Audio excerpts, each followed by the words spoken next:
నమస్తే, welcome to IG media. నేను సౌజన్య. చాలామంది సాఫ్ట్వేర్ కంపెనీలో వర్క్ చేసే వాళ్ళందరూ కూడా ఇక్కడ నుంచి యూఎస్ వెళ్ళిపోయి అక్కడ సెటిల్ అవ్వాలని చెప్పేసి అని ఆలోచిస్తూ ఉన్నారు. But is it possible? ఆ సిచ్యువేషన్ ఇప్పుడు అక్కడ ఉందా? ఒకవేళ అలా లేకపోతే ఎవరైతే అలా ఆలోచిస్తున్నారో యూఎస్ఏ వెళ్ళి సెటిల్ అవ్వాలి అని, వాళ్ళకి ఆపర్చునిటీస్ ఏమున్నాయి ఏంటి, ఈ అంశానికి సంబంధించి మనకు ఎన్నో విషయాలను తెలియజేయడానికి ఈరోజు మనతో పాటు ఉన్నారు మలయాళ గ్లోబల్ నుంచి ఇమిగ్రేషన్ లా అడ్వకేట్ ఆదిత్య ఉన్నారు. వారితో మాట్లాడదాం. నమస్తే అండి. నమస్తే. ఎలా ఉన్నారు? బాగున్నాను. మీరు ఎలా ఉన్నారు? ఐఎమ్ గుడ్ అండి. సో అసలు మలయాళ గ్లోబల్ ఆర్గనైజేషన్ ఏదైతే ఉందో, సో దాని గురించి ఒకసారి బ్రీఫ్ ఇస్తారా మాకు ఒకసారి? సో మలయాళ గ్లోబల్ ఆర్గనైజేషన్ ఏంటి అంటే, so more than a decade of experience ఉందండి మలయాళ గ్లోబల్కి. సో నేను అడ్వకేట్ని అనమాట ఆంధ్ర తెలంగాణలో. సో నా స్పెషలైజేషన్ వచ్చేసి ఇమిగ్రేషన్ లా అనమాట. ఇమిగ్రేషన్ లా అనేది చాలా వాస్ట్ సబ్జెక్ట్ కదా. సో మేము ఏంటంటే ఇమిగ్రేషన్ లాలో EB-5 వీసా గురించి డీల్ చేస్తాము. సో EB-5 వీసా ఏంటి అంటే to get green card in fastest way in US అనమాట. ఇప్పుడున్న సిచ్యువేషన్లో ఏంటంటే యూఎస్లో గ్రీన్ కార్డ్ రావాలి అంటే చాలా టైం తీసుకుంటుంది. సో ఈ EB-5 వీసా ద్వారా అయితే లైక్ ఏంటంటే మనకు ఫాస్ట్గా గ్రీన్ కార్డ్ వస్తుంది అనమాట. So basically I'm immigration law consultant for EB-5 visa అనమాట. ఫస్ట్ ఆఫ్ ఆల్ చాలామంది టార్గెట్ ఏంటంటే యూఎస్ వెళ్ళాలి, గ్రీన్ కార్డ్ తెచ్చుకోవాలి అని చెప్పేసి అని చాలామంది ప్లాన్ చేసుకుని వెయిట్ చేస్తున్నారు. అసలు ఇప్పుడు గ్రీన్ కార్డ్ రావడానికి సంబంధించినటువంటి స్టేటస్ ఎలా ఉంది, సిచ్యువేషన్ ఏంటి? డెఫినెట్గా ఇంతకుముందులాగా అయితే పరిస్థితి లేదండి. ఇంతకుముందు ఉన్న పరిస్థితిలో ఏంటి అంటే ఒక 10 to 15 years లేకపోతే 15 to 20 yearsలో గ్రీన్ కార్డ్ వచ్చేదండి. సో అందరూ ఏంటంటే ఎడ్యుకేషన్ ద్వారానో ఎంప్లాయ్మెంట్ ద్వారానో వెళ్ళి అక్కడ సెటిల్ అవ్వాలనుకుంటారు యూఎస్లో. సో అమెరికా అనేది ఒక డ్రీమ్ డెస్టినేషన్ చాలామందికి. బట్ ఇంతకుముందు ప్రీవియస్ ఉన్న సిచ్యువేషన్ ఇప్పుడు ఉందా లేదా అనేది మనం చూసుకోవాలి. గ్రీన్ కార్డ్ నిజంగా రావాలంటే చాలా టైం తీసుకుంటుంది. మోర్ దెన్ 50 to 100 years తీసుకుంటుంది అనమాట. సో మనకి ఏంటంటే ఫైనల్ డెస్టినేషన్ ఎవరన్నా అక్కడ వెళ్ళి సెటిల్ అవ్వాలి అనుకున్న వాళ్ళకి వాళ్ళ ఫైనల్ గోల్ ఏంటి అంటే గ్రీన్ కార్డ్ తెచ్చుకుంటాం అంటే పర్మనెంట్ రెసిడెంట్గా మారాలనుకుంటారు. ఆ సిచ్యువేషన్ ఇప్పుడు లేదనమాట యూజువల్ మెథడ్స్ ద్వారా. అంటే ఇప్పుడు రావాలంటే మోర్ దెన్ 50 years వెయిట్ చేయాలి. యాక్చువల్ మోర్ దెన్ 50 years కాదండి, మోర్ దెన్ 150 years అనమాట. ఎందుకంటే నేను 150 years అని చెప్పాను అనుకోండి, జనరల్ పబ్లిక్ రిలేట్ అవ్వలేకపోవచ్చు. మనం స్టాట్స్ తీసుకుంటే 2011 నుంచి 2011, 12, 13, 14 నుంచి వీసా బులెటిన్ వెయిటింగ్ లిస్ట్ ఉందన్నమాట. అవన్నీ క్లియర్ అయ్యి ఇది చేయాలంటే ఒక పాలసీ చేంజ్ అనేది రావాలి. లేకపోతే స్టాట్స్ తీసుకుంటే మోర్ దెన్ 100 years పైన పడుతుంది అనమాట. More then 100 years? Yeah, that's the reality అనమాట. ఈవెన్ హ్యూమన్ లైఫ్ స్పాన్ అంత లేదు చూడాలంటే. సో అంటే మరి ఎవరైతే అక్కడికి వెళ్ళి అంటే యూఎస్ వెళ్ళి అక్కడికి గ్రీన్ కార్డ్ హోల్డర్ అవ్వాలి, so kind of it's a state symbol అయిపోయింది గ్రీన్ కార్డ్ హోల్డర్ అని చెప్పుకోవడం దానికి. సో మరి వాళ్ళకి ఇంకేదైనా ఛాన్స్ ఉందా? మీరు ఇందాక EB-5 కన్సల్టెంట్ అన్నారు, అంటే మీన్ EB-5 వీసా కన్సల్టెంట్ అన్నారు కదా. సో అదేనా నెక్స్ట్ ఆప్షన్? ఇంకేదైనా ఆప్షన్స్ ఉన్నాయా వెళ్ళి అక్కడ సెటిల్ అవ్వాలి అనుకునే వాళ్ళకి? సో ఏంటంటే మనకు అర్థం కావాల్సింది, చాలామంది చాలా డబ్బులు పెట్టి ఎడ్యుకేషన్కి వెళ్తారండి. ఎడ్యుకేషన్ తర్వాత ఏంటి అంటే వాళ్ళు వర్క్ చేసుకోవడానికి ఎలిజిబిలిటీ ఉంటుంది అనమాట వాళ్ళ వీసాకి. సో ఆ వర్క్ చేసుకుంటారు. ఈ లోపల ఏంటి అంటే వాళ్ళు లాటరీ ద్వారా మనకి ఒక ఎంప్లాయర్ వాళ్ళకి వీసా స్పాన్సర్ చేయాలన్నమాట. స్పాన్సర్ చేస్తే వాళ్ళు అక్కడ వర్క్ పర్మిట్ మీద వర్క్ చేయడానికి కుదిరిద్ది అనమాట. అలానే అంటే అదే ఎంప్లాయర్ గ్రీన్ కార్డ్ కూడా స్పాన్సర్ చేయాలి. పోనీ స్పాన్సర్ చేసి ఇదంతా చేయడానికి like let's say next 5 to 7 years పట్టింది అనుకుందాం. సో 5 to 7 years ఓన్లీ ఏంటంటే గ్రీన్ కార్డ్ అప్లై చేయడానికి పట్టింది. బట్ గ్రీన్ కార్డ్ రావడానికి it's going to take more than 100 years. But ఇప్పుడున్న సిచ్యువేషన్లో ఏంటి అంటే అన్ని కేటగిరీస్ గ్రీన్ కార్డ్ ఏ కేటగిరీస్ ఉన్నాయో అన్నిటికీ మోస్ట్లీ అన్ని కేటగిరీస్కి చాలా వెయిటింగ్ లిస్ట్ ఉంది. ఎందుకంటే మన ఇండియా నుంచి మైగ్రేట్ అయ్యే పాపులేషన్ చాలా ఎక్కువ మంది ఉన్నారు కాబట్టి. సో దానివల్ల వెయిటింగ్ లిస్ట్ అయిపోయింది. సో EB-5 ఇన్వెస్టర్ వీసా అనేది ఒక వీసా ఉందండి. సో ఈ EB-5 ఇన్వెస్టర్ వీసా ద్వారా గ్రీన్ కార్డ్ చాలా ఫాస్ట్గా వచ్చింది అనమాట. ఏదైతే ఇప్పుడు మనం 5 to 7 years అంటున్నామో ఈ EB-5 ఇన్వెస్టర్ వీసా ద్వారా అయితే మనకి permanent resident green card next 5 yearsలో వస్తుంది. అలానే ఏంటంటే ఈ ప్రాసెస్ ద్వారా you can become a citizen in 7 years అనమాట. ఓకే, 7 yearsలోనే. అండ్ నెక్స్ట్ 6 monthsలో మీకు ఏంటంటే వర్క్ ఎలిజిబిలిటీ వస్తుందండి, వర్క్ ఆథరైజేషన్ వస్తుంది. అంటే నెక్స్ట్ 6 to 8 monthsలో మీరు ఏంటంటే you can start working in US అనమాట, irrespective of what your visa status is. మీరు EB-5 ఇన్వెస్టర్ వీసా మీద ఉంటే. ఓకే, అంటే EB-5 ఇన్వెస్టర్ వీసా తీసుకోవాలి అని అంటే కనుక నా క్రైటీరియా ఏమైనా ఉందా? అవునండి, EB-5 వీసా తీసుకోవాలంటే ద మెయిన్ క్రైటీరియా ఏంటి అంటే సో బికాజ్ ఏంటంటే EB-5 వీసాలో ఎవరు మనకి ఏ ఎంప్లాయర్ మనకి స్పాన్సర్ చేయక్కర్లేదండి. యూజువల్గా ఏంటంటే యూఎస్లో మనం వర్క్ చేయాలన్నా అక్కడ జాబ్ చేయాలన్నా ఎవరిని ఎంప్లాయర్ మనకు స్పాన్సర్ చేయాలి. ఇక్కడ ఉన్న పరిస్థితిలో ఏంటి అంటే మనం it is a self sponsored visa అనమాట. మన డబ్బులతో మనం స్పాన్సర్ చేసుకుంటున్నాం. సో EB-5 ఇన్వెస్టర్ వీసాకి కావాల్సిన మెయిన్ క్రైటీరియా ఏంటంటే డబ్బులు అనమాట. So legal source of money అనేది మన దగ్గర ఉండాలి. సో మనం కనుక డబ్బులు ఉంటే మనం EB-5 ఇన్వెస్టర్ వీసా ఫైల్ చేయడానికి క్వాలిఫై అవుతాం. అంటే ఈవెన్ 2 years బ్యాక్ యూఎస్ వెళ్ళిన వాళ్ళు మళ్ళీ వెనక్కి రావాలి అంటే ఇప్పుడు చేస్తున్న జాబ్ ఉంటుందా, అక్కడి నుంచి మళ్ళీ తీసేస్తారా, ఎందుకంటే రెసిషన్ నడుస్తోంది కదా అనే భయంతో ఈవెన్ ఫ్యామిలీలో ఎంత ఇంపార్టెంట్ ఫంక్షన్స్ అయినా అసలు ఏ సిచ్యువేషన్ ఉన్నా కానీ వాళ్ళు అక్కడ రావట్లేదు, అక్కడ నుంచి ఇండియాకి రావట్లేదు. సో మరి ఈ సిచ్యువేషన్లో EB-5 ఇన్వెస్టర్ వీసా అనేది మంచి ఐడియానే అంటారా తీసుకుంటే? అవునండి. సో ఇప్పుడు ఏంటంటే మీరు అబ్జర్వ్ చేస్తే చాలామంది యూఎస్ వెళ్ళిన వాళ్ళు ఇండియా వచ్చి ఎన్ని ఏళ్ళు అయిందంటే చాలా ఏళ్ళు అయింది అంటారు. కొంతమంది 3 years అంటారు, 5 years అంటారు, 7 years అంటారు, 10 years అంటారు, లేకపోతే 15 years తర్వాత కూడా వచ్చేవాళ్ళు ఉన్నారు. రీసెంట్గా నా ఫ్రెండ్ ఒక ఆయన 20 years తర్వాత వచ్చారు. 20 years? సో ఏంటి అంటే వాళ్ళు అక్కడికి వెళ్ళి సెటిల్ అయిపోవాలి అన్న ఆలోచనలో ఉంటారు. సో సెటిల్ అవ్వాలి అనే జర్నీలో వాళ్ళకి ఏంటంటే వీసా ఇబ్బందులు వస్తాయండి. సో వీసా ఇబ్బందులు ఎప్పుడైతే వచ్చినాయో సో వాళ్ళు hurdles they need to overcome those hurdles అనమాట. ఆ హర్డిల్స్ మధ్యలో ఒకవేళ ఇండియా వచ్చి మళ్ళీ యూఎస్ ఎంటర్ అయ్యేటప్పుడు వాళ్ళకి ఏమైనా ఇమిగ్రేషన్ ఛాలెంజెస్ ఉంటాయేమో అని చెప్పి వాళ్ళు త్వరగా ఇండియా వచ్చి వెళ్ళటానికి ఇష్టపడట్లేదు అనమాట. ఓకే. సో లేకపోతే కొంతమంది ఏంటంటే అక్కడే వెళ్ళి కంప్లీట్గా సెటిల్ అయిపోవాలి అనుకుంటారు. సో ఇంకేంటంటే they won't look at coming back to India అనమాట. దానివల్ల ఏంటి అంటే పేరెంట్స్ ఇక్కడ ఉంటారు, ఎటువంటి సిచ్యువేషన్ ఉన్నా కూడా వాళ్ళు ఏంటంటే ఎన్నేళ్ళైనా కూడా రారు. మోస్ట్లీ ఏంటంటే అక్కడే జగులు చేస్తూ ఉంటారు. వాళ్ళు స్టేటస్ మార్చుకొని లైక్ ఏంటంటే ఒక్కోసారి డిపెండెంట్ వీసా మీదకి వెళ్ళిపోవాల్సి వస్తుంది, లేకపోతే ఒక్కోసారి మళ్ళీ స్టూడెంట్ వీసా మీదకి వెళ్ళాల్సి వస్తుంది, just to maintain a status to live there అనమాట. సో వాళ్ళకి ఆ ఛాలెంజెస్ అన్నీ ఉంటున్నాయి. సో ఇప్పుడున్న సిచ్యువేషన్లో ఏంటంటే వర్క్ వీసా రావాలి అన్నా కూడా ఎన్నైతే వర్క్ వీసాస్ ఉన్నాయో అంతకంటే చాలా ఎక్కువ మంది ఆ వర్క్ వీసాకి ఫైల్ చేస్తున్నారు. సో అది చాలా ప్రాబిలిటీ అయిపోయింది అనమాట. ఇట్స్ ప్యూర్లీ లక్ బేస్డ్ అయిపోయింది, whether you file it from India or from US. So ఏంటంటే మీకు ఆ వర్క్ వీసా కూడా ఛాలెంజింగ్గా మారిపోయింది. సో EB-5 ఇన్వెస్టర్ వీసా ద్వారా ఏంటి అంటే మన దగ్గర కనుక ఫండ్ ఉంటే ఒక $800,000 అంటే 7 to 8 crores కనుక మన దగ్గర ఉంటే మనం ఈ మనీని కనుక తీసుకెళ్ళి యూఎస్లో ఏంటంటే ఫెడరల్ గవర్నమెంట్ ఆథరైజ్ చేసిన ప్రాజెక్ట్స్లో ఇన్వెస్ట్ చేస్తే మనం ఇమీడియట్గా ఏంటంటే నెక్స్ట్ 6 monthsలో మనకి వర్క్ ఆథరైజేషన్ వచ్చింది, అలానే చేంజ్ ఆఫ్ స్టేటస్ జరిగింది. అప్పుడు ఎప్పుడైతే మన స్టేటస్ EB-5 వీసా మీదకి వచ్చిందో we'll also get green card అనమాట. చాలా ఫాస్ట్గా మనకి గ్రీన్ కార్డ్ వస్తుంది. ప్లస్ ఏంటంటే ఇమీడియట్గా మనకి మన ఫ్యామిలీకి వర్క్ ఆథరైజేషన్ వచ్చి మనం జాబ్ చేసుకుంటానికి కానీ, లేకపోతే బిజినెస్ చేసుకుంటానికి కానీ, లేకపోతే సెల్ఫ్ ఎంప్లాయిడ్గా మన ప్యాషన్ మనం పర్సూ చేసుకుంటానికి కానీ, యూఎస్లో మనం లీగల్గా ఉండటానికి కానీ, మన ఎంప్లాయ్మెంట్ పర్సూ చేయడానికి కానీ ఎవరి మీద డిపెండెంట్ అవ్వాల్సిన అవసరం లేదు. ప్లస్ ఏంటంటే $800,000 అక్కడ ప్రాజెక్ట్ అయిపోయినాక అంటే 7 to 8 crores అక్కడ ప్రాజెక్ట్ అయిపోయినాక వెనక్కి కూడా వస్తాయి అన్నమాట. అంటే EB-5 ఇన్వెస్టర్ వీసా అప్లై చేయడానికి ఉండాల్సినటువంటి క్వాలిఫికేషన్స్ ఏమైనా ఉన్నాయా?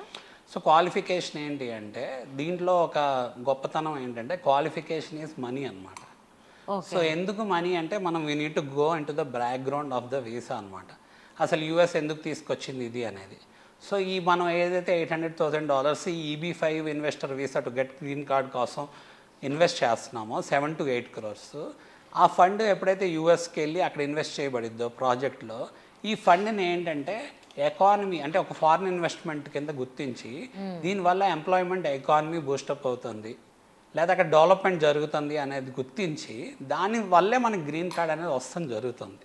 ఓకే. సో దానివల్లే మనకి ఏంటంటే United States citizenship service and immigration service authorize చేసిన ప్రాజెక్ట్స్లో మనం కనుక రీజనల్ సెంటర్స్ ద్వారా ఇన్వెస్ట్ చేస్తే మనకి green card as soon as possible వస్తుంది అనమాట. ఈవెన్ మనం యూఎస్ వెళ్ళాలంటే కూడా స్టూడెంట్స్ కానీ అయితే అంటే కంపెనీ త్రూ వెళ్తే అది డిఫరెంట్. మనం వెళ్ళాలంటే మినిమం బ్యాంక్ బ్యాలెన్స్ అనేది మెయింటైన్ చేయాలి, ఇంత మనం చూపించాలనేది కూడా ఉంటుంది కదా. సో అలా ఏదైనా ఉంటుందా ఈ EB-5 ఇన్వెస్టర్ వీసాకి సంబంధించి? మనకు అర్థం కావాల్సింది ఏంటంటే అండి మనకి చాలా రకాల వీసాలు ఉన్నాయి. ఇప్పుడు విజిట్ వీసా ఉంది, స్టూడెంట్ వీసా ఉంది, లేకపోతే ఎంప్లాయ్మెంట్ వీసాస్ ఉన్నాయి. ఎంప్లాయ్మెంట్ వీసాస్లో కూడా చాలా రకాలు ఉన్నాయి. L కేటగిరీ ఉంది, H కేటగిరీ ఉంది, ఇంకా డిఫరెంట్ కేటగిరీస్ ఉన్నాయి. సో పర్పస్ ఆఫ్ వీసా బట్టి అక్కడ the entire dynamics will change. Like let's visit visa మీద ఎవరైనా వెళ్ళారనుకోండి, విజిట్ వీసా మీద వెళ్ళిన వాళ్ళు వర్క్ చేయొచ్చా అంటే చేయకూడదు. సో ఏంటంటే దానికి రిస్ట్రిక్షన్స్ ఉంటాయి. అలానే ఇప్పుడు డిపెండెంట్ వీసా మీద ఎవరైనా వెళ్ళారనుకోండి, డిపెండెంట్ పెళ్లి చేసుకోనో లేకపోతే ఏంటంటే వైఫ్ హస్బెండ్ ఒకరికొకరు స్పాన్సర్ చేస్తే డిపెండెంట్ మీద వెళ్ళొచ్చు. డిపెండెంట్ మీద వెళ్తే వర్క్ చేయకూడదు. సో డిపెండెంట్ మీద వర్క్ చేసేది కూడా ఒక స్టేటస్ ఉంటుంది. అంటే I-140 అప్రూవ్ అయ్యి వాళ్ళు కనుక H4 డిపెండెంట్ మీద EAD స్టేజ్లో ఉన్నారనుకోండి, గ్రీన్ కార్డుకి రిలేటెడ్ స్టేజ్లో, సో అప్పుడు వాళ్ళు ఏంటంటే వర్క్ చేసుకోవడానికి ఎలిజిబిలిటీ ఉంటుంది. అలానే స్టూడెంట్స్ ఉన్నారండి, వాళ్ళకి లిమిటేషన్ ఉంటుంది. ఇప్పుడు స్టూడెంట్స్ ఎలా పడితే అలా ఆఫ్ క్యాంపస్ చేసుకోవడానికి లేదు. మన వాళ్ళు ఏంటంటే డాలర్ డ్రీమ్స్ కోసం వెంటనే వెళ్ళిపోయి అక్కడ ఎర్న్ చేసుకోవాలని ఇల్లీగల్గా గ్రాసరీ స్టోర్స్లో, గ్యాస్ స్టేషన్స్లో వర్క్ చేసుకుంటాం, ఇలాంటివి చేస్తారు, విచ్ ఇస్ లైక్ ఇల్లీగల్. ఎందుకు అంటే ఆఫ్ క్యాంపస్ వాళ్ళు వర్క్ చేయడానికి లేదు. సో ఓన్లీ ఆన్ క్యాంపస్ చేయాలి, అది కూడా పార్ట్ టైమే చేయాలి, వీక్లీ ఇన్ అవర్స్ అని ఉంటుంది. సో దానికి రిస్ట్రిక్షన్. సో ప్రతి వీసాకి డైనమిక్స్ చేంజ్ అవుతాయి అన్నమాట. సో ఇప్పుడున్న సిచ్యువేషన్లో మనకి ఏంటంటే అదే EB-5 ఇన్వెస్టర్ వీసా ద్వారా అనుకోండి, మీరు అబ్జర్వ్ చేస్తే, సో ఒక స్టూడెంట్ ఫర్ ఎగ్జాంపుల్ ఒక student EB-5 investor visa qualify అయ్యి చేసుకోగలిగాడు అనుకోండి. సో ఇమీడియట్గా ఆ స్టూడెంట్ ఒక స్టేటస్ EB-5 ఇన్వెస్టర్ వీసా మీదకి ఎప్పుడైతే మారుతుందో హీ కెన్ స్టార్ట్ వర్కింగ్. ఇప్పుడు చదువుకునేటప్పుడే he can start searching for other employment opportunities, లేదా ఇండస్ట్రీలోకి ఎంటర్ అయిపోవచ్చు. ఎలా అయితే అక్కడ అమెరికన్ స్టూడెంట్స్ జాబ్ చేసుకుంటూ చదువుకుంటారో బయట, అలా వీళ్ళు కూడా చేసుకోవచ్చు. సో ఎందుకంటే ఏ ఎంప్లాయర్ మనకి వీసా స్పాన్సర్ చేయాల్సిన అవసరం లేదు కదా. అంటే ఎంప్లాయర్ని అడగాల్సిన అవసరం లేదు మాకు వీసా స్పాన్సర్ చేయండి అని చెప్పి. మోరోవర్ ఏంటంటే ఎంప్లాయర్ కూడా ఇంట్రెస్టెడ్గా ఉంటాడు, ఎందుకంటే వీసా స్పాన్సర్ చేయాలి అంటే again there is a lot of work involved in it కదా. కొంత ఎక్కువ డ్యూరేషన్ పట్టింది. లెట్స్ ఓపెనింగ్స్ వచ్చినాయి అనుకోండి కంపెనీలో, చాలా టైం పట్టింది కదా. సో అదే ఫారెన్ స్టూడెంట్కి ఏమైంది, ఆ visa status, work eligibility status అదంతా స్పాన్సర్ చేయడానికి అదంతా టైం పట్టింది. అదే EB-5 ఇన్వెస్టర్ వీసాలో ఇమీడియట్గా వాళ్ళు ఏంటంటే they can approach employer, if the employer is interested they can start working with the employer. అంటే ఆపర్చునిటీస్ కూడా పెరుగుతున్నాయి. అంటే మీరు EB-5 ఇన్వెస్టర్ వీసా కావాలంటే ఇట్స్ కైండ్ ఆఫ్ చాలా హ్యూజ్ అమౌంట్. అది 700 to 800 CR చెప్పారు. అంటే అంత అమౌంట్ ఉంటే అక్కడికి వెళ్ళి సెటిల్ అవ్వాల్సిన అవసరం ఏముంది?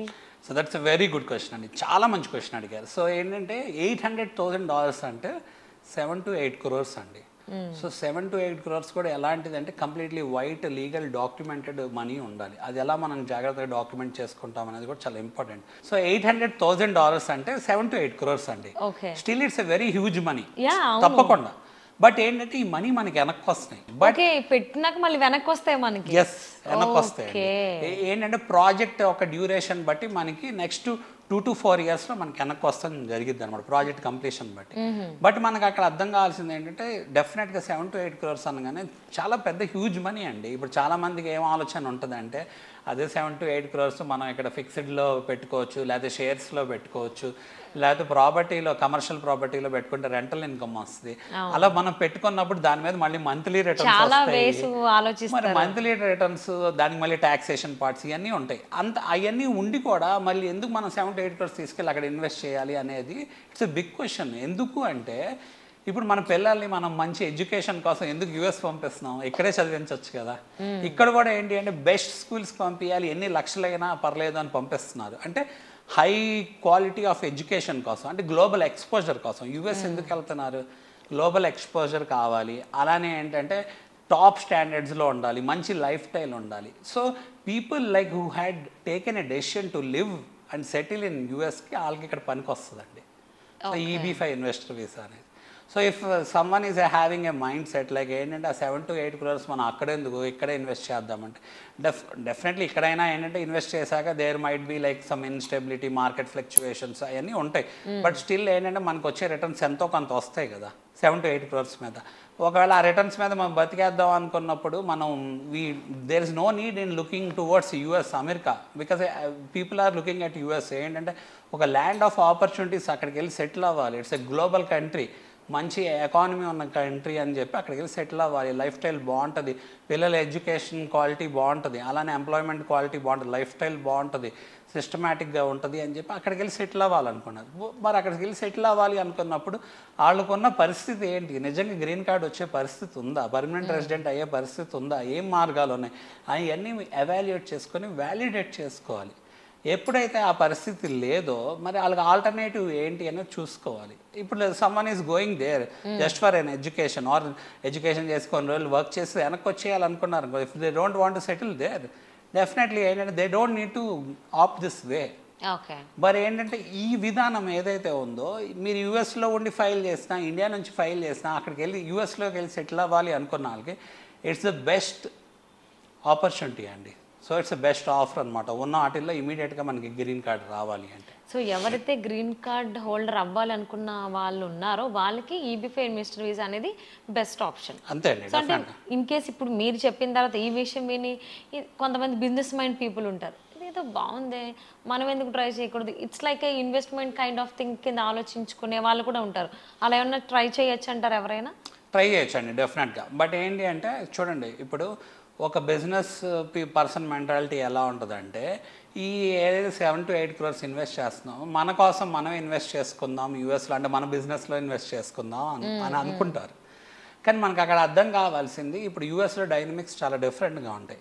సో అలా చేయొచ్చా అంటే చేయొచ్చు, బట్ చేసినాక అక్కడ వచ్చి ఛాలెంజెస్ ఏంటి? ఇప్పుడు దేర్ ఆర్ 2 things అనమాట. Business goals different, immigration goals different. మన బిజినెస్ గోల్స్ని ఇమిగ్రేషన్ గోల్స్ని రెండు మిక్స్ చేసాం అనుకోండి, మన $800,000 అంటే 7 to 8 crores ఏదైతే ఇన్వెస్ట్ చేస్తున్నామో దానివల్ల మనకి ఈ పర్పస్ సాల్వ్ అవ్వలేదు అనుకోండి, అంటే మన ఇమిగ్రేషన్ గోల్ ఏదైతే గ్రీన్ కార్డ్ రావటం అనే పర్పస్ సాల్వ్ అవ్వలేదు అనుకోండి, అప్పుడు మనం ఇన్వెస్ట్ చేసిన మనీ వేస్ట్ అయిపోయినట్టే కదా. మోర్ ఓవర్ ఏంటంటే బిజినెస్ చేయాలి అంటే లాట్ ఆఫ్ ఎక్స్పర్టీస్ ఉండాలి. అక్కడ ప్రాఫిట్ ఉంటుంది, లాస్ ఉంటుంది. అలానే ఏదైతే ఉందో దాన్ని స్టెబిలైజ్ చేయాలి. ప్లస్ ఏంటంటే other expenditures like legal charges ఉంటాయి, లేకపోతే ట్రావెల్ అలవెన్సెస్, ఇన్సూరెన్స్ అలవెన్సెస్, లేకపోతే రిస్క్ అలవెన్సెస్, ఇలాంటివన్నీ ఉంటాయి. అప్పుడు మనకి ఓవర్ హెడ్స్ ఎంత పెరిగిపోతున్నాయి.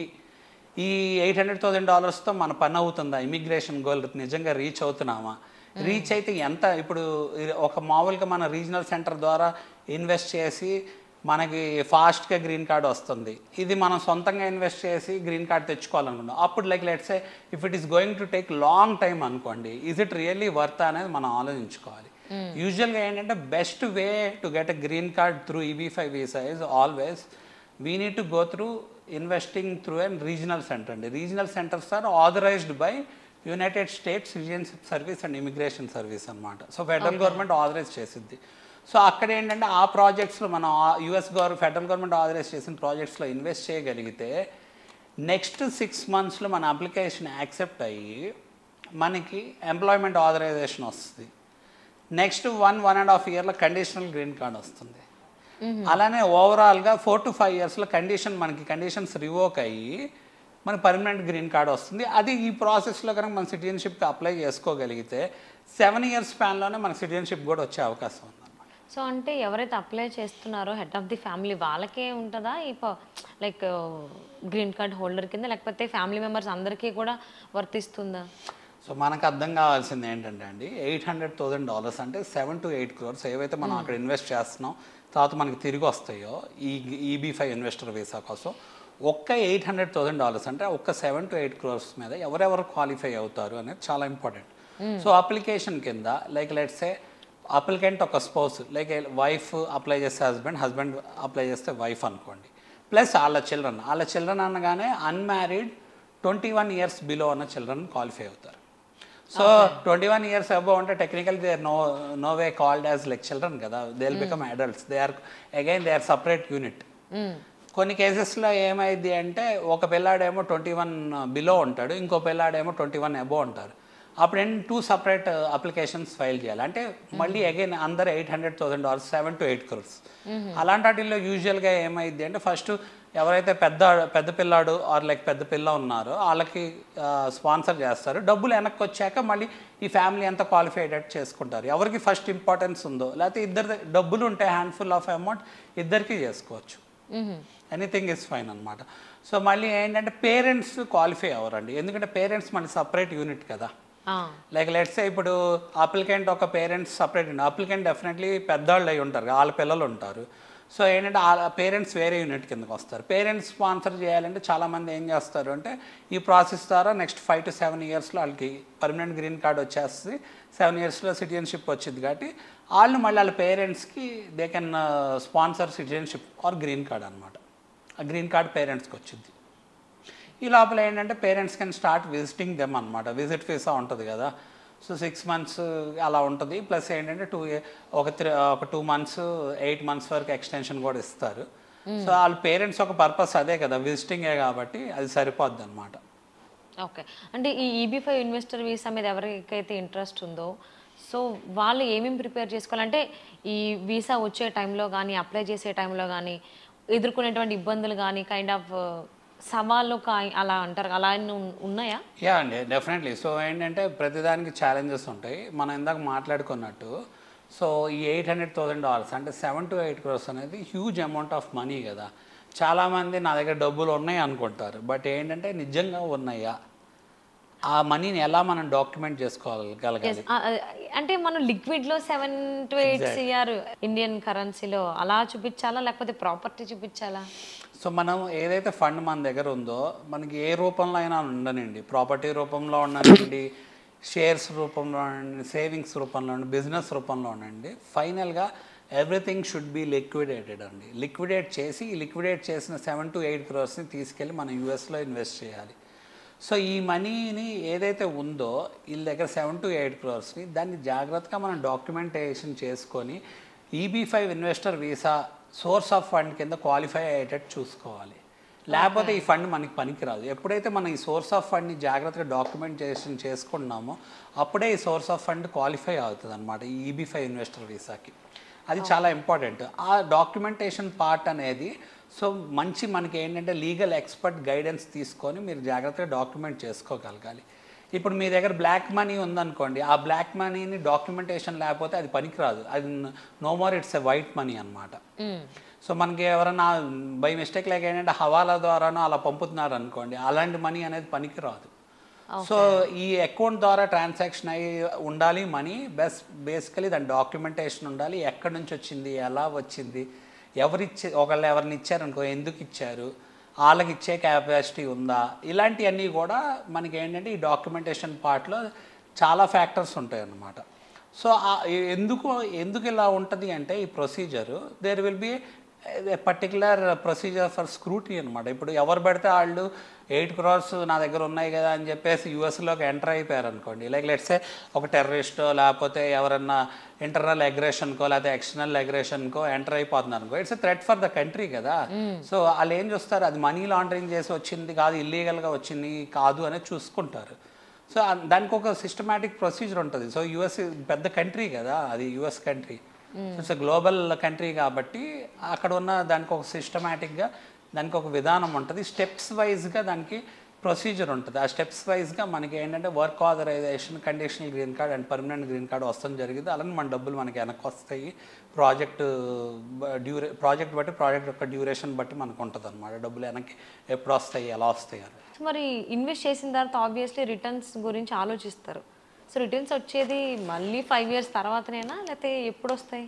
ఇది కూడా ఇందాక మీరు అడిగిన క్వశ్చన్ లాగా ఇది కూడా చాలా మంచి క్వశ్చన్ అండి. ఏంటి అంటే మనం ఇందాక మాట్లాడుకున్నాం ఏంటంటే అసలు నిజంగా నాకు 7 to 8 crores ఉన్నప్పుడు మళ్ళీ యూఎస్ వెళ్ళాల్సిన అవసరం ఏముంది, డబ్బులు వస్తాయి కదా మంత్లీ అని. సో మనం 7 to 8 crores $800,000 EB-5 investor visa to get green card invest చేస్తున్నాము. మనం ఏం ఎక్స్పెక్ట్ చేయాలి అనేది కూడా మనకు తెలిసి ఉండాలి, చాలా ఇంపార్టెంట్. మనం ఎక్స్పెక్ట్ చేయాల్సిన విషయాలు ఏంటి అంటే మనకి గ్రీన్ కార్డ్ వస్తుందా రాదా, గ్రీన్ కార్డ్ ఎంత త్వరగా వస్తుంది అనేది first important factor. Second important factor ఏంటంటే మన $800,000 ఎంత సెక్యూర్డ్గా ఉంటాయి, ఎన్ని రోజులు వెనక్కి వస్తాయి అనేది నెక్స్ట్ ఇంపార్టెంట్ ఫ్యాక్టర్స్. ఈ కాకుండా మనం వేరే ఫ్యాక్టర్స్ మీద ఫోకస్ చేస్తామనుకోండి, ఫర్ ఎగ్జాంపుల్ లైక్ లెట్సే ఎవరైనా బాగా వడ్డీ లైక్ ఒక 5% లేకపోతే 6% వడ్డీ ఇస్తాము మీరు ఇన్వెస్ట్ చేయండి అని చెప్పారనుకోండి, మనం చాలా టెక్నికల్గా ఆలోచించాలి.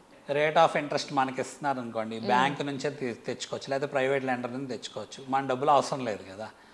సో ఒకవేళ అంత ఇంట్రెస్ట్ ఇస్తుంటే ఆ ప్రాజెక్ట్లో సెక్యూరిటీస్ ఏమున్నాయి, మనకి ఏంటంటే మన డబ్బులు ఏదైతే మనం ఇన్వెస్ట్ చేస్తున్నామో వెనక్కి రావాలని ఇన్వెస్ట్ చేస్తాం, ఆ మనీ రొటేట్ అయ్యిద్దా లేదా, అక్కడ ఏమైనా కన్స్ట్రైన్ వస్తుందా, ఇవన్నీ మనం జడ్జ్ చేయలేం, ఏదైనా జరగచ్చు.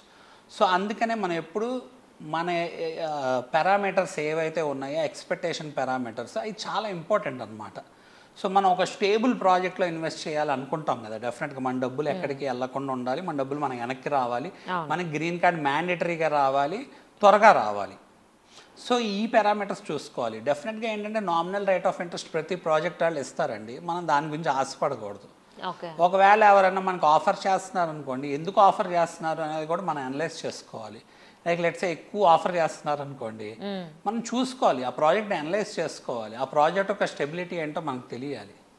సో ఆ ప్రాజెక్ట్ నిజంగా రొటేట్ అయిద్దా, మన మనీని తీసుకెళ్ళి ఎక్కడ పెడుతున్నారు, లైక్ ఏంటంటే సీనియర్ లోన్ అంటే ఫస్ట్ లీన్ లోన్ కింద పెడుతున్నారా, అంటే దానికి ఎక్కువ షూరిటీ అండ్ సెక్యూరిటీ ఉన్న చోట పెడుతున్నారా, లేకపోతే జస్ట్ మీది ఈక్విటీ ఇన్వెస్ట్మెంట్ తీసుకెళ్ళి ఈక్విటీ కింద పెట్టారనుకోండి, లైక్ లెట్సే ఇమీడియట్గా నెక్స్ట్ 2 to 4 yearsలో మీ మనీ రావాల్సింది 10 yearsలోనో లేకపోతే అసలు రాలేదనుకోండి, అప్పుడు మీ సిచ్యువేషన్ ఏంటనేది కూడా మీరు ఆలోచించుకోవాలి. ఓకే. అందుకని చాలా లీగల్ డాక్యుమెంటేషన్ ఇంపార్టెంట్, అలానే మీరు ఏం ఎక్స్పెక్ట్ చేస్తారు అనేది చాలా ఇంపార్టెంట్. రిలయబుల్గా ఎక్స్పెక్ట్ చేయాలి. చాలామంది ఏంటంటే టెంప్ట్ అవుతారు. ఇప్పుడు మనకి ఏంటంటే ఫండ్స్ ఎవరికైనా రావట్లేదు అనుకోండి, మీకు ఎక్కువ ఇంట్రెస్ట్ ఇస్తామని చెప్తే it's easy to attract fund కదా. సో అలాంటి పారామీటర్స్ అన్ని మీరు జాగ్రత్తగా మార్కెట్లో మనకి ఏం రిస్క్స్ ఉన్నాయి, ఏంటి అసలు నిజంగా రిలయబిలిటీ ఏంటి అనేది మనం అనలైజ్ చేసుకోవాలి. అంటే ఎవరైతే ఇన్వెస్ట్ చేయాలని అనుకుంటున్నారో సో వాళ్ళు కంపెనీస్ని ఎలా చూస్ చేసుకోవాలి? దట్స్ వెరీ గుడ్ క్వశ్చన్ అండి. సో ఏంటి అంటే డెఫినెట్గా సో ఎవరితో అసోసియేట్ అవుతున్నారో వాళ్ళ ఎక్స్పీరియన్స్ చాలా ఇంపార్టెంట్ అండి. సో వాళ్ళు ఎంత ప్రొఫెషనల్, వాళ్ళు ఎంత క్వాలిఫైడ్ అనేది చాలా ఇంపార్టెంట్. సో అంటే కంపెనీ ఎప్పటి నుంచి స్టార్ట్ అయింది, సో బ్యాక్ ఎండ్ అంతా చూసుకోవాలి. ఎంత ఎక్స్పీరియన్స్ ఉంది కంపెనీకి, నిజంగా అంత మంచి ఆథరైజేషన్స్ ఉన్నాయి. సో ఇంతకుముందు ఎప్పుడన్నా బ్లాక్ లిస్ట్ అయిపోయారా, లేకపోతే ఇంతకుముందు ఎప్పుడన్నా ఈ $800,000 డిఫాల్ట్ అయ్యారా ఎవరికైనా ఇన్వెస్టర్స్ దగ్గర, లేకపోతే ఎవరన్నా అప్లై చేసి గ్రీన్ కార్డు రాకుండా వాళ్ళకి ఏమైనా ఇబ్బందులు జరిగినాయా, వీళ్ళకి ఎంత ఎక్స్పీరియన్స్ ఉంది. లైక్ లెట్స్ సే ఇప్పుడు మన ఏదైతే మల్లెల గ్లోబల్ ఉందో, మల్లెల గ్లోబల్తో టైఅప్ అయిన వాళ్ళు ఉన్నారు, more than a decade of experience ఉంది. సో అలానే ఏంటంటే మనకేంటంటే ఎన్ని గ్రీన్ కార్డ్స్ వచ్చినాయి, మన మల్లెల గ్లోబల్ ద్వారా టైఅప్ అయి ఉన్న వాళ్ళకి ఏంటంటే మోర్ దెన్ 1000 గ్రీన్ కార్డ్స్ వస్తాం జరిగింది ఆల్రెడీ. అలానే ఏంటంటే కొన్ని $hundreds of millions వెనక్కి ఇవ్వడం జరిగింది, ఏదైతే డబ్బులు ఇన్వెస్ట్ చేస్తారో వెనక్కి. సో ఇలాంటి పారామీటర్స్ అన్నీ కూడా చూసుకోవాలి. సో ఏంటంటే లీగల్ పారామీటర్స్ ఏంటి అనేది చాలా ఇంపార్టెంట్. ఇప్పుడు మనకి ఏంటంటే మన సోర్స్ ఆఫ్ ఫండ్ క్వాలిఫై అవటం ఎంత ఇంపార్టెంటో, నెక్స్ట్ మన సోర్స్ ఆఫ్ ఫండ్ ఎక్కడికి వెళ్తుంది.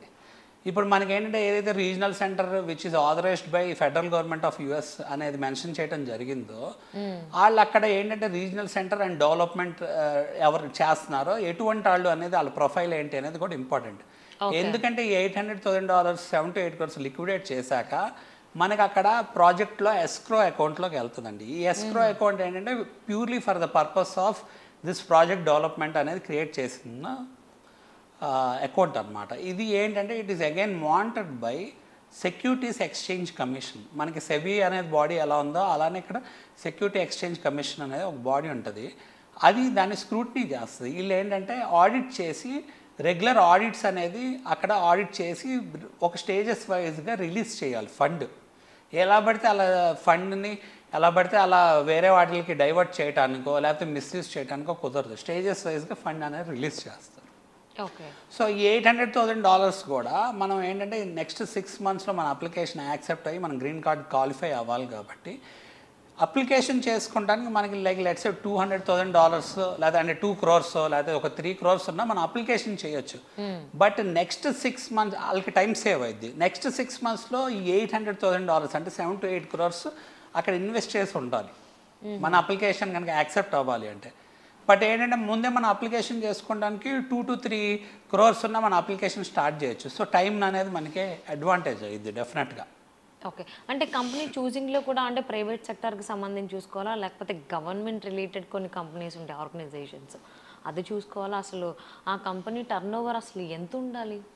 So these are definitely regional centres or private entities అండి. సో యూఎస్లో లైక్ ఏంటంటే they are again authorized by the government, అంటే ఫెడరల్ గవర్నమెంట్ ఆథరైజ్ చేసి ఉండాలి. సో మనం చూసుకోవాల్సింది ఏంటంటే ఆ రీజనల్ సెంటర్ ఒక బ్యాక్గ్రౌండ్ ఏంటి, వాళ్ళు ఎంత స్టేబుల్గా ఉన్నారు, ఎంతమంది ఎన్ని ప్రాజెక్ట్స్ ఎగ్జిక్యూట్ చేశారు, అంటే ఏ సెక్టార్ అయితే చూసి బెటర్ అంటారు? డెఫినెట్గా ఇప్పుడు మనకు అర్థం కావాల్సింది ఏంటంటే obviously it will be A real estate sector అండి. ఏదైతే డెవలప్మెంట్ జరుగుతుందో మనకి ఇన్ఫ్రాస్ట్రక్చర్ డెవలప్మెంట్ కానీ లేకపోతే రియల్ ఎస్టేట్కి రిలేటెడ్ ఎక్కువ ఉంటుంది. రియల్ ఎస్టేట్ అనగానే హోటల్స్ అవ్వచ్చు, లేకపోతే రిసార్ట్స్ అవ్వచ్చు, లేకపోతే అమ్యూజ్మెంట్ పార్క్స్ అవ్వచ్చు, వాట్ ఎవర్ ఇట్ ఈస్. అంటే రియల్ ఎస్టేట్కి రిలేటెడ్, బిజినెస్కి రిలేటెడ్ ఎక్కువ ఉంటుంది అనమాట. సో మనం చూసుకోవాల్సింది ఏంటంటే ఈ ఆథరైజ్డ్ ఏదైతే ఫెడరల్ గవర్నమెంట్ యుఎస్సిఎస్ ఉందో, United States citizenship service authorization ఉందా లేదా, అలానే ఏంటంటే ఏదైనా బ్లాక్ లిస్టింగ్ అలాంటివి జరిగినాయా, అలాంటివి చూసుకోవాలి. ఆథరైజేషన్తో పాటు ఎన్ని ప్రాజెక్ట్స్ ఇంతకుముందు ఎగ్జిక్యూట్ చేశారు. మల్లెల గ్లోబల్ ద్వారా ఏంటి అంటే వీళ్ళు ఆల్మోస్ట్ 15 ప్రాజెక్ట్స్ టైఅప్ అయ్యి కొలాబరేటెడ్ ఉన్న వాళ్ళు more than like 12 to 15 projects అనేది ఎగ్జిక్యూట్ చేయడం జరిగిందనమాట. So A part of the కంట్రీలో ప్రాజెక్ట్ జరుగుతుంది, ఇలాంటివి మీరు కావాలి అంటే లైక్ ఒక క్లయింట్ ఎవరైనా ఇన్వెస్ట్ చేయాలి అనుకున్న వాళ్ళు దే కెన్ గో దేర్ అనమాట. వాళ్ళు వెళ్ళి విజిట్ వీసా మీద అవసరం అయితే వెళ్ళి ప్రాజెక్ట్ చూసి రావచ్చు. They can interact with the officials. అసలు రీజనల్ సెంటర్ ఎలా ఉంది ఏంటి అనేది జడ్జ్ చేయొచ్చు వాళ్ళు. దే కెన్ స్క్రూటినీ చేయొచ్చు. వాళ్ళ ఎక్స్పీరియన్స్ ఏంటి, ఆ పీపుల్ ఎలాంటి పీపుల్, వాళ్ళ క్రెడెన్షియల్స్ ఏంటి. మనకి ఏంటంటే మనకి టైఅప్ అయ్యి ఉన్న వాళ్ళందరూ like well qualified and certified people ఉన్నారండి. సో అందుకని మనకి జాగ్రత్తగా అసలు టీం ఎలాంటి వాళ్ళు, రిలయబిలిటీ ఏంటి, మనీ ఎక్కడికి వెళ్తున్నాయి, ఎలా ఆడిట్ అవుతున్నాయి, ఎలా how secured it is, collaterals ఏమన్నా ప్రాజెక్ట్లో కొలాటరల్స్ ఏమైనా ఇస్తున్నారా.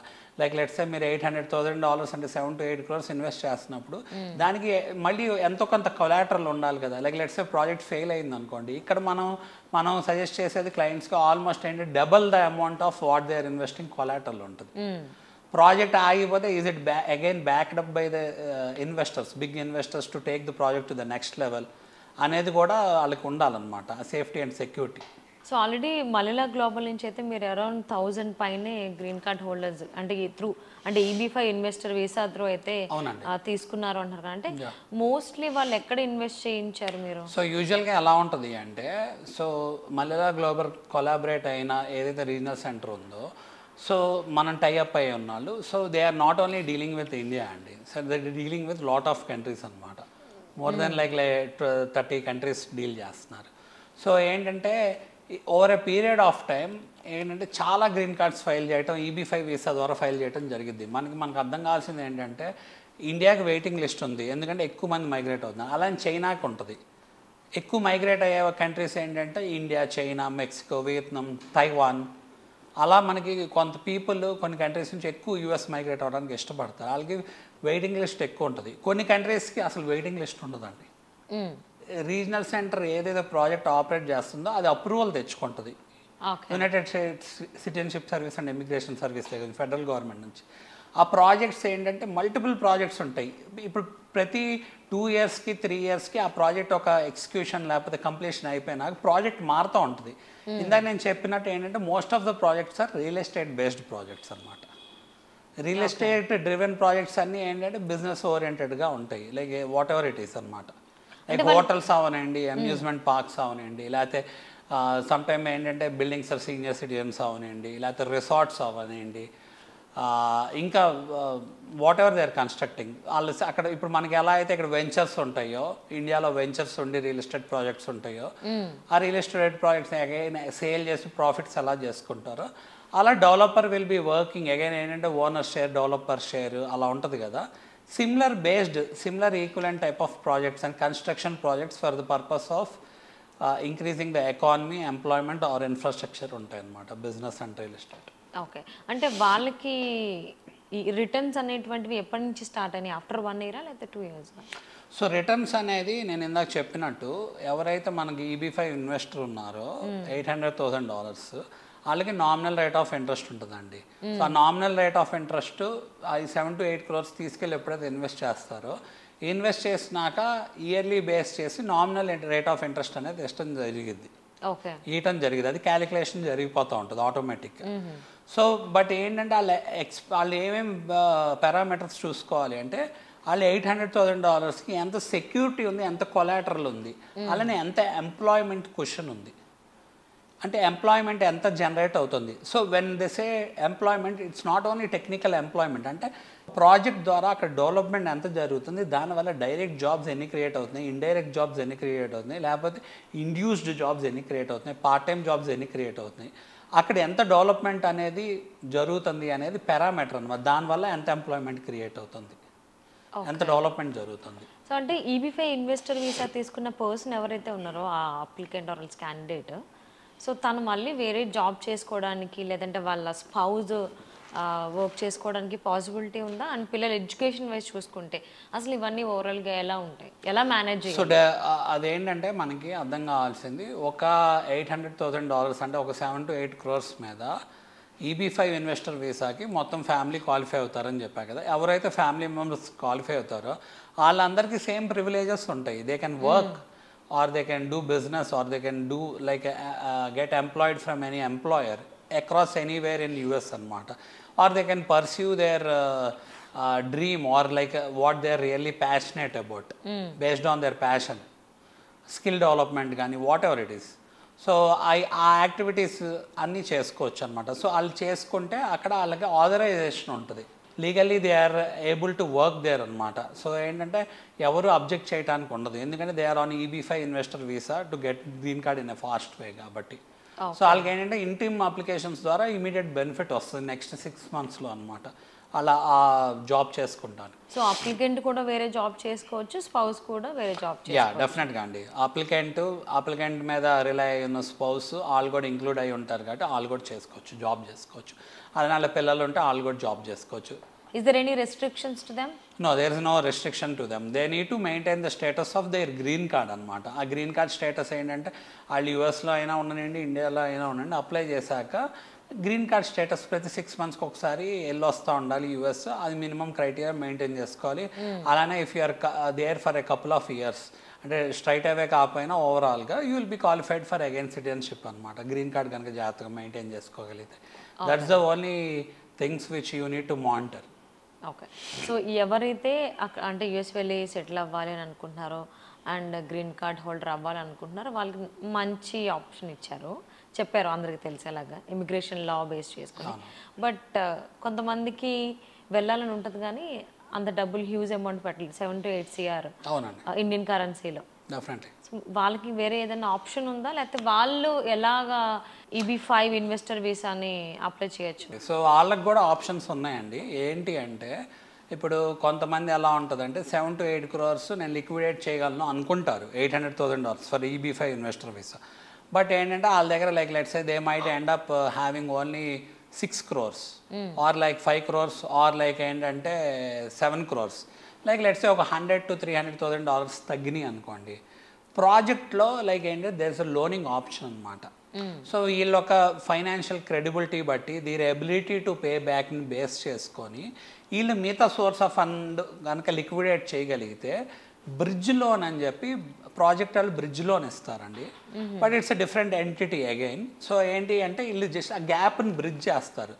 సో ఇన్ ఏ షార్ట్ డ్యూరేషన్లో వాళ్ళు ఏం చేయాలి అంటే ఆ మిగతా అమౌంట్ని కూడా వాళ్ళు తెచ్చుకోగలగాలి. ఈ లోపల ఆ మనీ ఏదైతే డెఫిషిట్ ఉందో అది బ్రిడ్జ్ అవుతుంది అనమాట, వీళ్ళకి అడ్వాంటేజ్ అయింది. సో అలాంటి ఆప్షన్ ఉంది. అలానే కొంతమంది దగ్గర ఎవరైనా డబ్బులు లేవు అనుకోండి, ఫర్ ఎగ్జాంపుల్ కొంతే ఉన్నాయి అనుకోండి, they can get gift money. So like let's ఇప్పుడు ఇండియాలో మనకి బ్లడ్ రిలేటివ్స్ గిఫ్ట్ చేయొచ్చు. బ్లడ్ రిలేటివ్స్ గిఫ్ట్ చేస్తే దాని మీద ట్యాక్స్ కూడా ఏమి ఉండదు. అలానే ఫ్రెండ్స్ కూడా గిఫ్ట్ చేయొచ్చు. లేదా మనకి ఎక్విటెన్స్ ఉందనుకోండి, నైబర్స్ లేకపోతే ఫ్యామిలీ ఫ్రెండ్స్ రిలేటివ్స్ ఎవరో ఒకళ్ళు, దాన్ని డెఫినెట్గా ఏంటంటే ట్యాక్స్ స్లాబ్లోకి ఏదైతే వస్తుందో అది కట్టేస్తే మళ్ళీ గిఫ్ట్కి దానికి రిలేటెడ్ అమౌంట్ మనకి గిఫ్ట్ కింద మనం తీసుకోవచ్చు. అలానే మనం యూఎస్లో కూడా గిఫ్ట్ తీసుకోవచ్చు. సో యూఎస్లో గిఫ్ట్ తీసుకుంటే ఆబ్వియస్లీ బ్లడ్ రిలేటివ్ అనే కాన్సెప్ట్ లేకపోయినా మనకేంటి ఎవరైనా గిఫ్ట్ ఇవ్వచ్చు అనుకోండి. ఫర్ ఎగ్జాంపుల్ బ్లడ్ రిలేటివ్ అనే కాన్సెప్ట్ ఉంది, బట్ ట్యాక్సేషన్ పార్ట్ గురించి చెప్తున్నాను. అంటే ఏంటి అంటే ఎవరైనా మనకి గిఫ్ట్ ఇచ్చినా కూడా అక్కడ ఏంటంటే ట్యాక్స్ అనేది లేదు. $11 million వరకు in a life time tax లేదు. ఒకవేళ కంబైన్డ్గా వైఫ్ అండ్ హస్బెండ్ అయితే $13 million అలా ఉంది. మనకు కావాల్సిన $800,000 కదా. They can take money from their relatives or neighbours or family friends whomever they want to.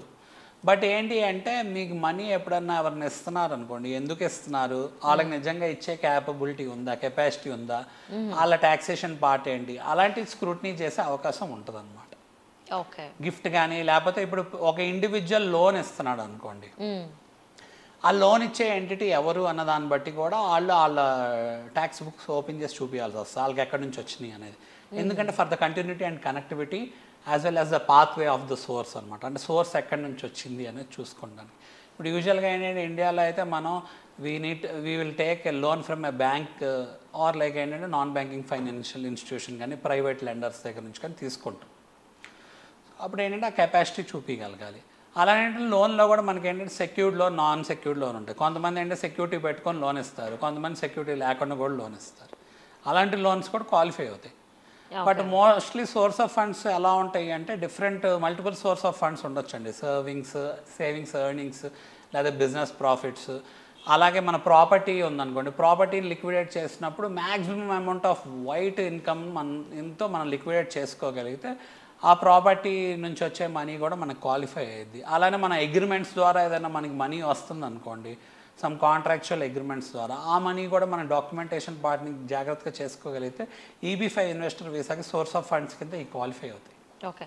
అంటే ఫండ్స్ అనేవి ఒకటేసారి మనం చూపించాలా ఈ 7 to 8 CR అనేది, లేకపోతే సగం అమౌంట్ ఇప్పుడు, లేదంటే రిమైనింగ్ అమౌంట్ బ్యాలెన్స్ అమౌంట్ తర్వాత ఇలాగేమన్నా మనం చేయొచ్చా? మనం $800,000 ఏదైతే ఉందో మ్యాండేటరీగా $800,000 ఇన్వెస్ట్ చేయాలండి. ఇన్వెస్ట్ చేస్తేనే మన అప్లికేషన్ క్వాలిఫై అయింది. ఒకటేసారా అంటే మనకి ఏంటంటే ఒక 6 months మాత్రం మనకి బఫర్ టైం ఉంటుందండి. లైక్ లెట్స్ సే మన అప్లికేషన్ $200,000 or $300,000 అంటే ఒక 2-3 crores అయినా చేసుకోవచ్చు. 6 months మనకి కొంచెం డ్యూరేషన్ అడ్వాంటేజ్ అయింది. బట్ ఏంటంటే in the matter of next 6 monthsలో మన బ్యాలెన్స్ అమౌంట్ అంటే టోటల్ 7 to 8 crores ఏవైతే ఉన్నాయో అవి ఇన్వెస్ట్ చేసి ఉండాలి. అప్పుడే మన అప్లికేషన్ యాక్సెప్ట్ అయింది. సో ఎవరైతే లైక్ లెట్స్ ఇప్పుడు కరెంట్లీ వాళ్ళ దగ్గర 3 crores ఉన్నాయి అనుకోండి, ఇంకా బ్యాలెన్స్ ఒక 5 crores ఉండాలి కదా, వాళ్ళు ఆ 5 crores నెక్స్ట్ 3 monthsలో వాళ్ళు లిక్విడేట్ చేయగలరు. బట్ ఏంటంటే they want to take advantage over the time period అనుకోండి. ఫస్ట్ ఆ 2 to 3 crores ఇన్వెస్ట్ చేసేసి అప్లికేషన్ ప్రాసెస్ చేసుకుంటారు. నెక్స్ట్ 6 monthsలో వాళ్ళు మాత్రం ఆ బ్యాలెన్స్ అమౌంట్ని ఇన్వెస్ట్ చేసి వాళ్ళ అప్లికేషన్ అప్రూవ్ అయ్యేటట్టు చూసుకోవాలి. ఆ డాక్యుమెంటేషన్ అంతా జాగ్రత్తగా ఒకవేళ అవ్వకపోతే అంటే ఏమైంది అంటే ఆ అప్లికేషన్ ఏదైతే ఉందో అది రిజెక్ట్ అయ్యే అవకాశం ఉంటుంది అనమాట. ఎందుకు అంటే మనకి $800,000 ఇన్వెస్ట్ చేస్తే మనం క్వాలిఫై అవుతాం. లేకపోతే మన అడిగిద్ది గవర్నమెంట్, ఎందుకు మీరు ఇంకా $800,000 ఇన్వెస్ట్ చేయలేదు, అప్పుడు మనం దానికి చెప్పగలగాలి, ఎక్స్ప్లెనేషన్ ఇచ్చే పరిస్థితిలో ఉండాలి, లేకపోతే మన అప్లికేషన్ రిజెక్ట్ అయ్యి. సో ఇన్ కేస్ అదే సిచ్యువేషన్ అనుకున్న దాని ప్రకారం ప్రాపర్టీ సేల్ అవ్వలేదు, సో ఇంకొంచెం టైం పట్టేటట్టు ఉంది. సో ఇక్కడేమో చెప్పకపోతే రిజెక్ట్ అయిపోద్ది. సో రిజెక్ట్ అంటే వన్స్ రిజెక్ట్ అయిన తర్వాత మళ్ళీ ఎప్పుడు రీఅప్లై చేయొచ్చు, లేదంటే ఇంకొంచెం ఏమైనా ఎక్స్టెన్షన్ అడగచ్చా టైం కోసం?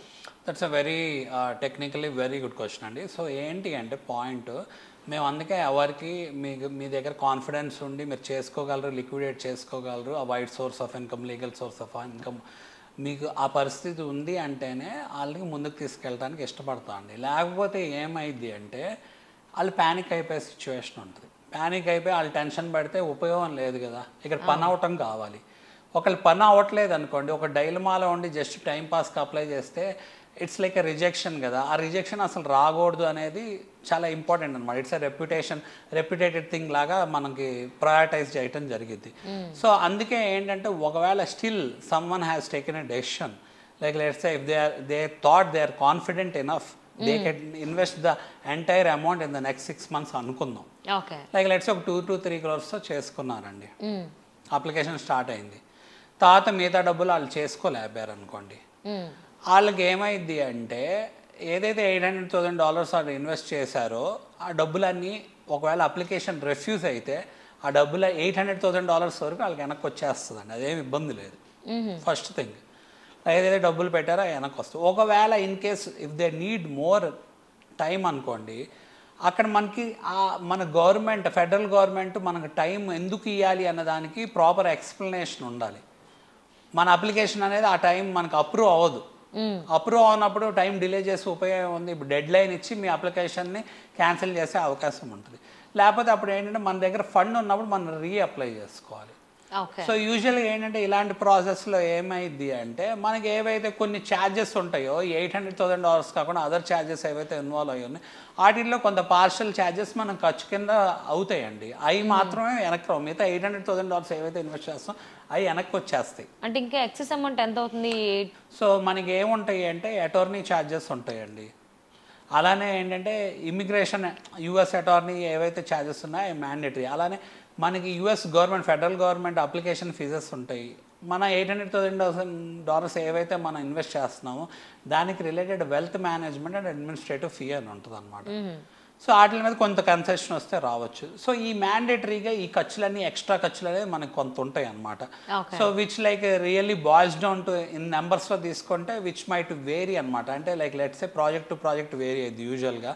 Like let's a attorney fee ఉందనుకోండి, $20,000 నుంచి $30,000 వరకు ఉండొచ్చు. అలానే మనకి ఏదైతే అప్లికేషన్ ఫీజెస్ ఉన్నాయో అవి కూడా $20,000 to $25,000 మధ్యలో ఉంటాయి. ప్లస్ ఏంటంటే wealth management and administrative fee అనేది ఒక $30,000 to $50,000 మధ్యలో మినిమం ఉంటుంది అనమాట. అయితే అలాగైనా మనం మేనేజ్ చేసుకోవచ్చు. అవునండి. So thank you so much Aditya గారు. ఎవరైతే యుఎస్ వెళ్ళి సెటిల్ అవ్వాలి, గ్రీన్ కార్డ్ హోల్డర్ అవ్వాలి అని చెప్పేసి అనే థాట్స్లో ఉన్నారో వాళ్ళకి చాలా valuable information about EB-5 investor visa గురించి ఎన్నో విషయాలు మాతో షేర్ చేసినందుకు thank you so much. Thank you అండి.